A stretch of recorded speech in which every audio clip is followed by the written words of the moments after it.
بسم اللہ الرحمن الرحیم۔ السلام علیکم عزیز طالبات، اردو کے لیکچر نمبر 6 کے ساتھ آپ کی معلمہ آپ کے ساتھ موجود ہیں۔ طالبات، جیسا کہ آپ جانتی ہیں کہ لیکچر نمبر 5 میں آپ نے سائنس کے کرشمے کے عنوان سے سبق کی بلند خوانی کی تھی اور اس کے الفاظ معنی کا کام جو ہے وہ آپ کر چکی ہیں۔ آج اس سبق سے متعلقہ مشق کا کام جو ہے وہ ہم کریں گے، جس میں سب سے پہلا سوال آپ کا ہے کہ دیے گئے سوالات کے مختصر جوابات لکھیے، یعنی آپ کو ان سوالات کے مختصر جوابات دینے ہیں، جس میں سب سے پہلا سوال ہے آپ کا، انسان نے سائنس کے علم کو کیسے جانا؟ تو آپ کو یاد ہے نا کہ جب ہم نے سبق پڑھا تھا تو اس میں ہم نے یہ پڑھا تھا کہ انسان نے سائنس کے علم کو کیسے جانا؟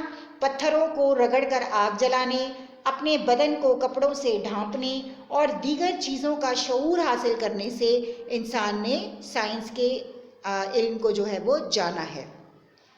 سوال نمبر 2 ہے آپ کا، سائنس کی پہلی ایجاد کیا چیز ٹھہری؟ یعنی سائنس میں سب سے پہلی ایجاد کس چیز کو مانا جاتا ہے؟ تو یہ بھی آپ نے سبق میں پڑھا ہے، یاد ہے نا آپ کو؟ جی بالکل، سائنس کی پہلی ایجاد جو ہے وہ پہیا ٹھہری، یعنی پہیا جو ہے اس کو سائنس کی پہلی ایجاد مانا جاتا ہے۔ سوال نمبر 3 ہے آپ کا، دوسری اہم ایجاد کون سی ہے؟ ویسے تو بہت ساری ایجادات ہوئی، لیکن سائنس کی کس ایجاد کو جو ہے وہ اہم مانا جاتا ہے کہ اس نے انقلاب برپا کیا؟ تو دوسری اہم ایجاد جو تھی وہ تھی بجلی۔ سوال نمبر 4 ہے، انسان پہلے سفر کن سواریوں پر کرتا تھا؟ تو کن سواریوں پر کرتا تھا؟ پڑھا ہے نا آپ نے کہ اونٹوں، گھوڑوں، گدھوں اور دیگر جانوروں پر سفر کر کے انسان اپنی سفری جو ہے وہ ضرورت پوری کیا کرتا تھا، یعنی اس زمانے میں گاڑیاں یا ہوائی جہاز یا اس طرح کی چیزیں نہیں ہوا کرتی تھیں، تو انسان جانوروں کو اپنے سفر کے لیے استعمال کرتا تھا۔ اس کے بعد ہے، مشینوں کو چلانے کے لیے کیا چیز اہم ہے؟ اب دیکھیں، آپ مشینیں دیکھتے ہیں تو مشینوں کو ظاہری بات ہے چلانے کے لیے کچھ کرنا پڑتا ہے، جیسے آپ کے گھر میں بھی کئی طرح کی مشینیں ہوں گی، تو وہ کس طرح سے چلتی ہیں؟ جی بجلی سے چلتی ہیں۔ تو مشینوں کو چلانے کے لیے کیا چیز اہم ہے؟ بجلی اہم ہے۔ اس کے بعد ہے اگلا سوال، اپنے اڑنے کے خواب کو انسان نے کس طرح پورا کیا؟ انسان نے جو ہے وہ پرندوں کی طرح اڑنے کا خواب دیکھا، اس خواب کو انسان نے کیسے پورا کیا؟ اس خواب کو انسان نے جو ہے وہ ہوائی جہاز بنا کر پورا کیا۔ آج ہوائی جہاز کی مدد سے انسان دنیا کے ایک کونے سے دوسرے کونے تک ہوا میں اڑتا ہوا پہنچ جاتا ہے، ٹھیک ہے؟ اس کے بعد ہے، میڈیکل سائنس کی ترقی سے کیا فائدہ ہوا؟ میڈیکل سائنس سے مراد کیا ہے؟ یعنی وہ سائنس جس کا تعلق علاج معالجے کی سہولتوں سے ہے۔ تو آپ کو بہت اچھے سے پتہ ہوگا، آپ دیکھتے ہوں گے کہ آج کل میڈیکل سائنس نے کتنی ترقی کر لی ہے۔ تو میڈیکل سائنس کی ترقی سے انسان کو کیا فائدہ ہوا ہے؟ اس سے انسان کی زندگی کو لاحق خطرات جو ہے وہ کم ہو گئے ہیں۔ اب بیماری کا علاج کرنے سے پہلے اس کی مکمل معلومات حاصل کر لی جاتی ہے، ٹیسٹ کروا لیے جاتے ہیں، ایکس ریز کروا لیے جاتے ہیں، جس سے مکمل پتہ چل جاتا ہے بیماری کے بارے میں، اور پھر اس کے مطابق اس کا علاج کر لیا جاتا ہے۔ تو یہ کہنا جو ہے وہ غلط نہ ہوگا کہ یہ زندگی بچانے کا باعث بنا، یعنی میڈیکل سائنس جو ہے وہ انسان کی زندگی کو بچانے کا باعث بنی ہے۔ اس کے بعد آپ کا اگلا سوال ہے طالبات، خالی جگہوں کو درست الفاظ سے پر کیجیے، جس میں پہلا ہے آپ کا، کھیتی باڑی اور زراعت انسان کے ڈیش ترین پیشوں میں سے ہیں، جدید، عظیم، قدیم یا سہل؟ اس میں آپ کا جواب صحیح کیا ہے؟ قدیم۔ نمبر 2 ہے، سائنس انسانی ڈیش بچانے کا باعث بنی ہے، ماحول، پیسہ، وقت یا زندگی؟ تو اس کا صحیح جواب کیا ہے؟ جی بالکل، زندگی۔ سائنسی ایجادات میں ایک اہم ترین ایجاد ڈیش بھی ہے، ٹیوب ویل، پانی، کمپیوٹر، ایٹم بم۔ ویسے تو ٹیوب ویل بھی ایجاد ہے بہت اہم، اسی طرح ایٹم بم بھی بہت اہم ایجاد ہے، پانی اللہ کی قدرت کی نعمت ہے، لیکن کمپیوٹر کو اس دور کی اہم ترین ایجاد مانا جاتا ہے۔ تو اس خالی جگہ میں آپ کو کیا لکھنا ہوگا؟ کمپیوٹر۔ اس کے بعد اگلا ہے آپ کا، سائنسی ایجادات کے سفر میں انسان نے پہیا دریافت کیا، کس میں؟ آغاز میں، دوران میں، درمیان میں یا آخر میں؟ تو کیا جواب ہے اس کا؟ آغاز میں۔ انسان نے اپنے ڈیش کی منزلیں طے کی، وہ طریقے سائنس کہلاتے ہیں۔ انسان نے اپنی کس کی منزلیں طے کی؟ عہد، ماحول، گھر یا شعور؟ کس کی منزلیں طے کی؟ شعور کی منزلیں طے کی۔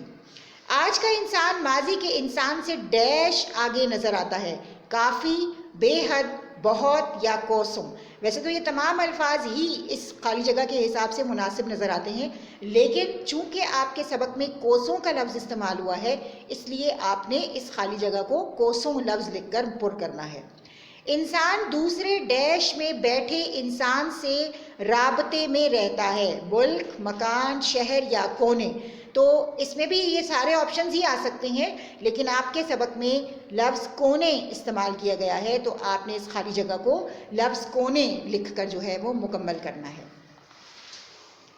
اگلا سوال ہے، سوال نمبر 3 آپ کا ہے، درست بیان پر ٹک کا نشان لگائیے۔ ٹھیک ہے، سائنس نے انسانی زندگی کو بدل کر رکھ دیا ہے۔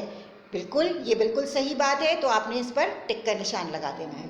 پھر ہے، پہلے لوگ بیل گاڑیوں پر سفر کرتے تھے، تو یہ بات بھی بالکل صحیح ہے، آپ بیل گاڑیوں پر سفر کرتے تھے، لوگ جو ہے وہ بیل گاڑیوں پر، یعنی بیل بھی تو ایک جانور ہے نا، آپ نے پڑھا کہ جانوروں پر سفر کیا کرتے تھے، تو جانوروں کے پیچھے چھوٹی چھوٹی گاڑیاں لگا کر سفر کرتے تھے، تو یہ بات بھی بالکل ٹھیک ہے۔ سائنس میں مسلمانوں نے بے حد ترقی کی تھی۔ جی بالکل، پرانے زمانے میں سب سے پہلے جو ترقی سائنس کے میدان میں ہوئی وہ مسلمانوں نے ہی کی تھی، تو یہ بات بھی صحیح ہے۔ آج تمام مسائل کا حل صرف کمپیوٹر کے پاس ہے۔ جی بالکل، یہ بات بھی بالکل ٹھیک ہے، کمپیوٹر کے پاس تمام مسائل کا حل موجود ہے۔ اس کے بعد اگلا سوال ہے آپ کا، دیے گئے الفاظ کو اپنے جملوں میں استعمال کیجیے۔ خواب، پرواز، کھیل، معدنیات، علوم، مشکلات اور کوسوں، یہ الفاظ ہیں جن کے آپ نے جملے بنانے ہیں۔ ٹھیک ہے، آئیے طالبات، اب قواعد کے کام کے لیے ہم بورڈ پر چلتے ہیں تاکہ آپ کو اس قواعد کے کام کو اچھے سے سمجھایا جا سکے۔ طالبات یہ دیکھیے، آپ کی کتاب میں جو قواعد کے کام میں جو آپ کے پاس تعریف ہے وہ ہے حروف تاکید کی۔ ٹھیک ہے، اور تاکید کے لفظ سے ہی آپ کو سمجھ میں آ رہا ہوگا کہ ان حروف کا کیا مطلب ہوگا۔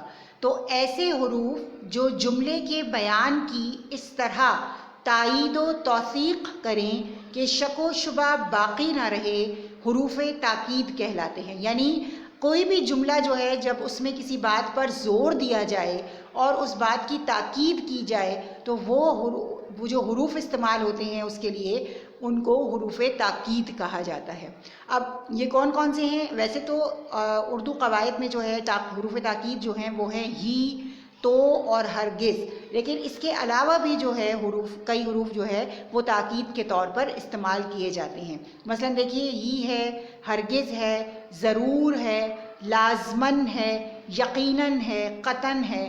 مثلا اگر آپ کہیں لازمن، تو لازمن کیسے استعمال ہوتا ہے؟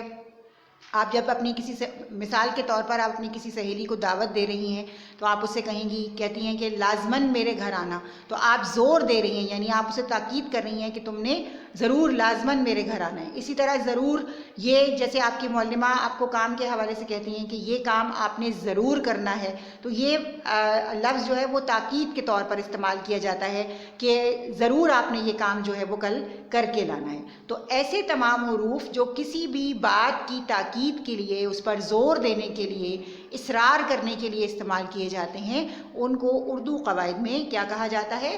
حروف تاکید کہا جاتا ہے۔ آئیے اب اس سبق سے متعلقہ واحد جمع، الفاظ ضد اور الفاظ مترادف دیکھ لیتے ہیں۔